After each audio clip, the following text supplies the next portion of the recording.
গল্পের আসরে আমি সন্দীপ। আমাদের আজকের নিবেদন সমর্পিতা রাহার লেখা একটি ছোট গল্প, স্বাধীনতা। প্রতাপবাবুর দুই ছেলে অসিত ও সুমিত, দুই ছেলেই বিবাহিত।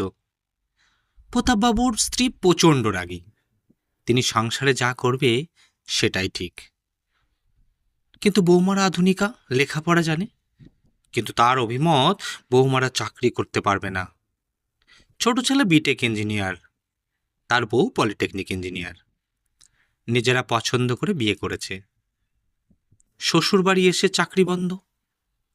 ছোট বউ গুমড়িয়ে মরে। স্বাধীনতাহীনতায় কে বাঁচিতে চায় হে, বলো কে বাঁচিতে চায়। বিয়ের 3 মাস বাদে সুমিত ও তার বউ হানিমুন করতে সিমলাতে যায়। ওখান থেকে ফেরার পথে দুষ্কৃতীদের কবলে পড়ে সুমিত মারা যায়। নতুন বউকে সবাই অপয়া বলতে শুরু করে। শাশুড়ি বলেন, তোমাকে চুলের জন্য সুন্দরী লাগে, তাই এখন ছেলে নেই, তোমাকে আর সুন্দর থাকতে হবে না। আগের দিনেই ওই জন্য বর মরলে চুল কেটে কুৎসিত করা হতো। মায়ের মেজাজের কাছে বাড়ির সবাই ভয়ে থাকত, এমনকি শ্বশুর মশাইও ভয় পেতেন। একদিন বৌমার বড় বড় চুলগুলো কাঁচি দিয়ে একটা একটা করে সব কেটে দেয়। বউকে কুৎসিত করতে চেয়েছিল, কিন্তু বউকে চুল কেটে দেওয়ার পরে আর অন্য রকম লাগতে শুরু করলো।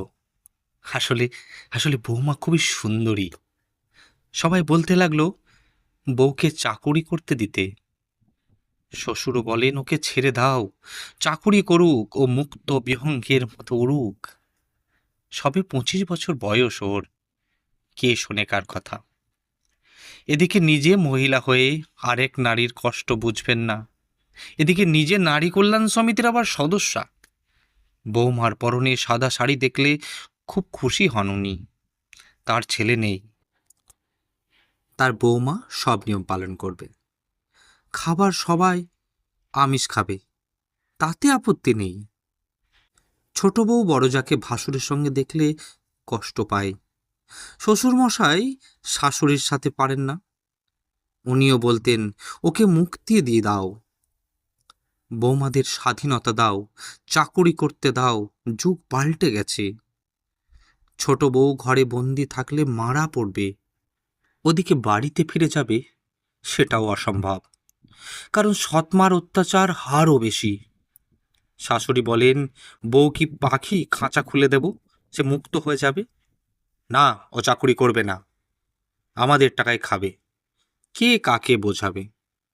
বড় বউ মুখরা, সে শাশুড়িকে বলেই বসে, আপনি যে নারী কল্যাণ সমিতিতে যান, কত নারীদের নিয়ে বক্তৃতা দেন, নিজের ছেলের বউদের বেলায় সবই আপত্তি। এদিকে শ্বশুরমশাই ছোট বউয়ের বায়োডাটা নিয়ে বন্ধুর কাছে যায়। চাকরি করলেই মন ভালো থাকবে, ব্যাস ভালো রেজাল্ট, চাকরিটা হয়ে যায়। যেখানেই চাকরি পায় তার পাশেই একটা ফ্ল্যাট ভাড়া নিয়ে ছোট বউয়ের থাকার ব্যবস্থা করেন। কিন্তু কিছুই বলেননি তিনি শাশুড়িকে। এদিকে শ্বশুর বাড়িতে তুলকালাম, ছোট বউ পালিয়েছে। শ্বশুরমশাই বিপ্লবী সতীশ চক্রবর্তীর ছেলে, উনি স্বাধীনতা মানে ভালো করে জানেন। উনি খাঁচার থেকে পাখি উন্মুক্ত করে দিয়ে বলেন, যা যা পাখি, উঠতে দিলাম তোকে, জেনে রাখিস তোকে পুনরায় আমি বিবাহ দেব, তখন আমি তোকে সম্প্রদান করব। ছোট বউয়ের কাছে শ্বশুর অফিস থেকে দেখা করে বাড়িতে ফেরে, আর শাশুড়ি এদিকে ছোট বউয়ের বাপের বাড়ি খোঁজ নেন। তাদের জানিয়ে দেন তাদের মেয়ে পালিয়ে গেছে। বড় বউ মাঝে মাঝে বাপের বাড়ি যাবার নাম করে ছোট জার কাছ থেকে ঘুরে আসে। এইভাবে 1 মাস অতিক্রান্ত। প্রথম মাসের মাইনে পেয়ে শ্বশুর বাড়ি এসে জানায় সে চাকরি পেয়েছে।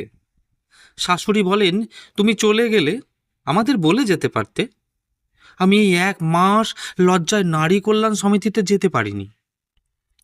তারপর সব ঘটনা শুনে বলে, তোমার ভাড়া ফ্ল্যাট থাক, আমিও মাঝে মাঝে ওখানে গিয়ে থাকব। আমি এই রকম খিটখিটে হয়ে গেছি, বাড়ি ছাড়া কোথাও আমার যাওয়ার জায়গা নেই। আজ থেকে তোমরা স্বাধীন। হ্যাঁ, অফিসে ড্রেস পরে যাবে, শাড়ি নয়। একথা শুনে শ্বশুরমশাই উচ্ছ্বসিত হয়ে বলে, আজ থেকে আমার বৌমারা মুক্ত বিহঙ্গ। এই স্বাধীন যুগে সবাই স্বাধীন, আর বন্দিদশা নয়। ঠিক এই সময় শাশুড়ি মৃদু কণ্ঠে বলে ওঠে, যা তার করার কথা ছিল সেটা তোমাদের বাবা করে দেখিয়েছেন।